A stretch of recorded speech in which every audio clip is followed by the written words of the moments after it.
All right, hello, welcome, folks. Welcome back to another Unreal Engine 5 quick tutorial. Now, I'll be honest, I've re-recorded this many times, use because the length of this video kept ranging around 18 to 22 minutes, and I was just like, it's not really a quick tutorial if they have to sit there for 20 something minutes just to, for me to get the point across. So, I'm going to explain this as quickly and as fast as I can, but also still making sure that the point is as that I'm getting the point across. Now, what sort of let's just reset this right now. Okay, so this is QB. This is the exact same model I used in my previous tutorial where I went over how to add different material elements to a mesh. So if you want to learn how to do that, how to have multiple materials on a single mesh, make sure you check out that tutorial. Now, this is QB. Now, someone had brought it to my attention. They were like, when I did what you did, my tile textures are just basically fucked. And the reason was because of their UVs. So to fix that, this is first let's address the issue and then let's go over how to fix it. So this is a brick texture that I downloaded straight from Quixel Bridge. It's called the Old Brick Wall. I downloaded that and applied it to my materials. Now, as you can see here, so far, and it actually looks pretty fine. Except for if you sort of pay attention to, let's actually reset let's reset this back to one as well. That's just on the other side. But if we look at this cube, right? Now it might look like it's fine because this is it's a brick. I mean, you can see the bricks. However, they are freaking huge. Like this texture is on the default one size, so it has not been scaled or increased in any way, shape, or form. If I was to look at it, this is still set to one. And so, by default, because if we're looking at this humanoid character, which is straight from Epic Games, so it's scaled proportionally, which means it scales like a realistic size. Now, I don't know if you've ever stood in front of a brick wall, but one single piece of brick isn't actually wider than that of a person. You know what I mean? This is huge. This is scaled way too big. And now, while one way you could fix it is just to increase the tiling. So set that to like 5 by 5, and now they're much smaller, much more realistic. Now the thing is, sometimes you're not actually always going to have access to these kind of parameter groups because you see this material was made by Quixel, or in some way, shape, or form. I think they were all made by Quixel, but I do know like individuals can also upload to them as well. But regardless, it was made by, people that really knew what they were doing. So they set up these fancy parameter groups. And if we really want to check out how they did that, this is what that looks like. And they got everything connected to this, and then all of this. This is what that looks like. Now, if you know how to set that up, great. But not everyone's going to know how to set that up, especially if you're an individual doing your own project, and you just need to fix your UVs, and you don't have access to these kind of fancy parameter groups. To do that, what you would do is you would fix the UV in Blender. So let's go over how we would go about fixing it. So this is our QB, freshly imported, and if we were to actually look in the UV editor, this is the default Blender cube UV. This is what that looks like. Now, we're already reaching about 4 minutes, and I don't want to take up another 15 of your time, so I'm gonna talk fast and get to the point. So you have a couple of options. One, when you're dealing with a cube, well, actually, when you're dealing with any sort of model, you're really going to make sure that your UV is as close to an accurate representation as you can get it. Now, technically, yes, this is fine because I mean this is the default, and so yeah, it's fine. But when you're dealing with things much more complicated than a simple cube, you're not gonna want to stick with the default. Let me actually see. Oh yeah, you're not going to want to actually stick with the default UV for it. One, because it most likely won't have one, or two, when you set up a smart UV projection, which we'll get into in a minute, it's not going to be to your liking. So for this cube, we are going to use a smart UV projection, and to do that, all you really have to do is just make sure everything is selected. So make sure you have all the faces selected. So just press A. press U on your keyboard or go up to UV, click on Smart UV Project, leave the angle limit to 66, and this is what you have. Now, this is great for the cube. This is actually what I like. We're going to keep this, and then we're going to was just to go over what island margin does. That's the only thing you ever actually need to change. And what that does, that just refers to the spacing. So you can see the more we increase the island margins, the more space in between these faces there are. So that's what island margins does. You never want there to be an overlap. So you never want two faces to be on top of each other in any way, shape, or form. So I usually leave it at a minimum of 0.010 at least. I probably go around like 0.02. I feel like most people go around 0.02 or 0.03 just to be safe. Now, the thing is, this is great for this cube. You know, smart UV projection really does the trick. However, what if you have something else? So if I'm working on my sidewalks, now this is my custom UV that I made for my sidewalk. As you can see, I mean, visually it's pretty accurate. And what I mean by that is my UV editor looks basically identical to that of my streets. Like it's pretty perfect. Spot on. But if I was to select all the faces, um, you know what? Let me actually just clear all the seams too. So no seams. I was to select all the faces, click on UV and Smart UV Project. Well, this does not look like that. Okay. This is garbage. And as you can see, that results in something like this. This is what your texture looks like. It's completely stretched because it's garbage and it's stretched to garbageness because of the UV. So to instead of using smart UV project, what you want to do is again make sure you have all the faces selected, press U and then go into Q projection. Again, you can also just have all the faces selected, go up here to UV and click on Q projection. Now, as you can see, this is looking much more visually accurate to even the one I had earlier. It's just mine was just still custom made. So I actually, you know, widened it a bit and, you know, rearranged some things. But this is still looking much better. And even if you look at this, the textures are still kind of stretched to the point where as it's noticeable. It really is. Like, you know, when I'm zooming in, like you can see that stretched resolution, and that's unfortunate. Now that's where seams come in. So if I was to sort of go over to my other one, well not other one, but if I was just to undo everything I did, and so this is why I had my seam set up the way I did. Now for the cube, the seams are they're available, and let's I hope you make some. So again, reaching over the 8 minute mark. I don't want to take up another 10 minutes of your time, so I'll explain this as fast and as best I can. When I first learned how to UV edit, I learned it the wrong way. People I had assumed knew what they were talking about. They were telling me that, you know, to when you're setting up your seams, you want to only add seams in places where you want detail.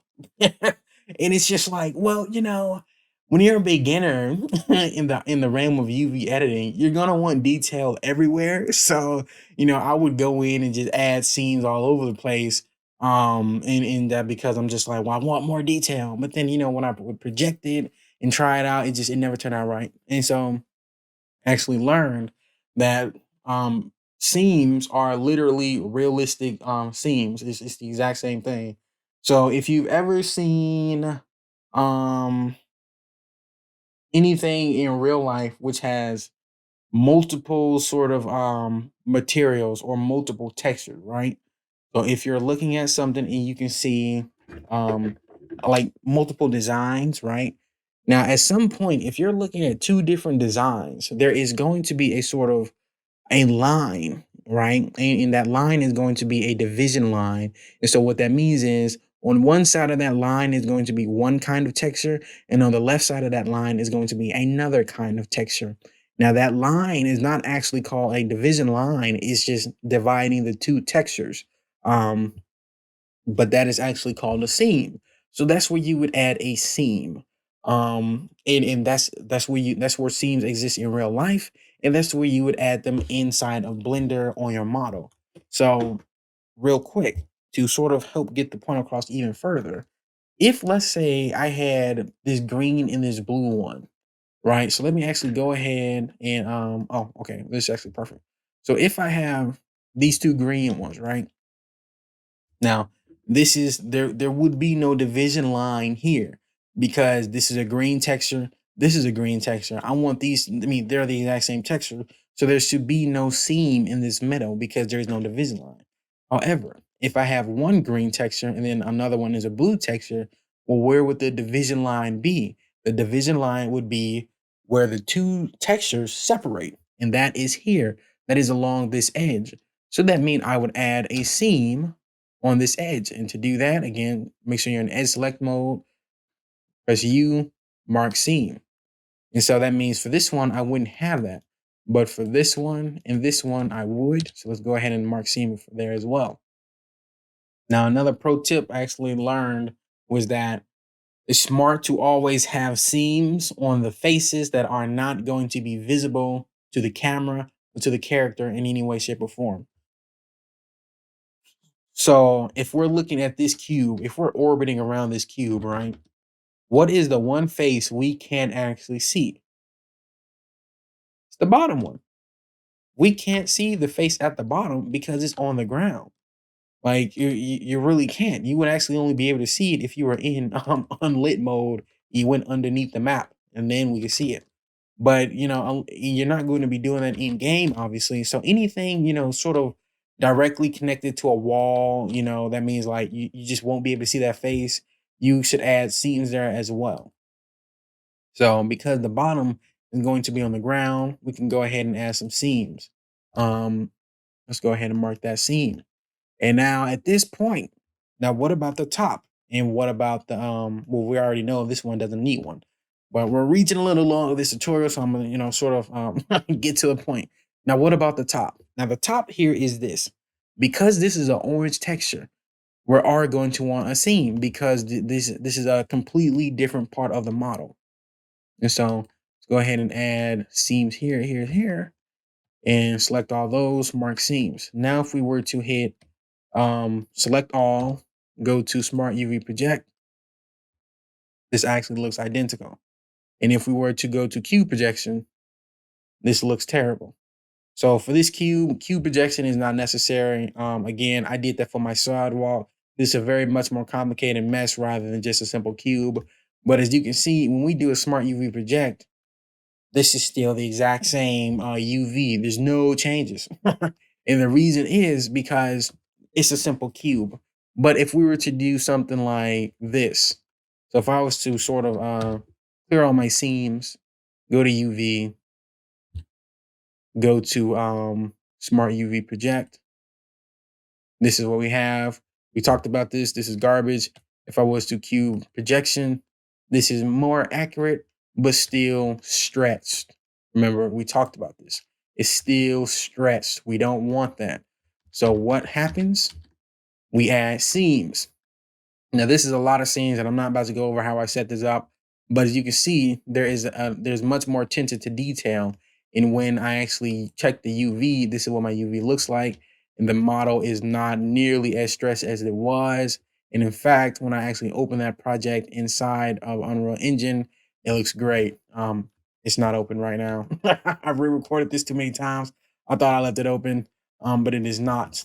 And basically, just to get the point across, this isn't even like the same materials that I use in my project. But this is just to sort of give an example. And so this is how I set it up. So again, anywhere where there's a sort of a realistic seam, that's where you would add seams. And so that's how you go about fixing your UVs. Now to end this off, because when you're fixing your UVs, that means you're preparing your model for export. Now to do that, you need to make sure you have three things done. Step one, make sure the scale is set to 1. So if I was to scale this much, right, write this. And then if I was to press the N key to open up this option and then go to item, as you can see, the scale is set to 1.958. That's terrible. We don't want that. We need to have these three set to 1. So if we were to change this to 1, the issue is it's undoing the scale. It just undid all the work. Now, what that means is we have to apply this scale. And to do that, you need to make sure you have your mesh selected, press Control A, and apply the scale. So you see apply here, make sure you select scale. And when you do that, it'll reset the scale values to 1 and still keep the same dimensional changes. That's great. So that means, and also it's very important you do that before you do the UV editing, because otherwise the UV won't look right because the UV is going off of the scale of the actual model. So that means your model has to be scaled to 1 before you start the UV. So make sure you have it scaled to 1 and then you do all the UV work. And then once you have that done, that's 2 of 3 steps completed.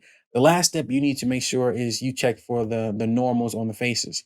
Now to do that, you can click on this overlays buttons and then turn on face orientation. All of these faces are currently blue. That looks great.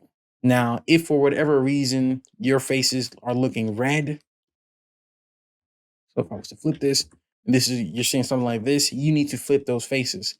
To do that, you go into edit mode, select the faces, click on face, actually click on mesh, and then go to normals, and then click flip.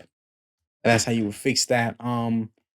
Any point where the character is going to be able to see the model, you need to make sure that face is blue. So if like this bottom one was going to be on the ground, but this face was red, it'd be fine because it's not going to matter anyways. But I hope that helped get the point across.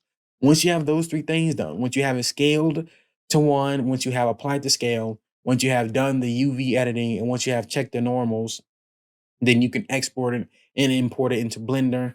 And let's say for whatever reason, import it into Unreal Engine. Let's say for whatever reason, your it's like, okay, well, you did all the steps, but the bricks are still too large. Well, because we did all the steps correctly, that means at this point we could just go in, select those, and simply scale these faces. So if you hold control, you can snap it to the grid. And so I just resized it by 0.5. So it's approximately half the size that it was, which means that in Unreal Engine, this would be more like this. That's much better, as you can see, because this is what that would look like if the tiling was set to 1. I really hope that got the point across. Still reaching around 18 minutes. It's a very long tutorial. Sorry, but I really had to explain all of that in as much detail as I needed. That way I could really help, provide you the point because again, for something as simple as this cube, it's easy. But when you're doing stuff like sidewalks or trees or cars or anything like that, that's why I took so long to explain all of, everything that I did explain because it's going to be much more difficult than just a simple smart UV projection. But yeah, so that's how you go about fixing your UVs, folks. I really hope that you learned at least 1 or 2 things from this tutorial. I tried. And if you did, let me know in the comments down below. Also, if you feel like there's anything that I missed or that you want to know more about, let me know in the comments down below and I'll, get back to you as soon as I can. With that said, best of luck to you on your UE5 endeavors. Because as always, it's difficult when you don't know what you're doing. That's why I make these tutorials. With that said, I'll leave you to it. Best of luck.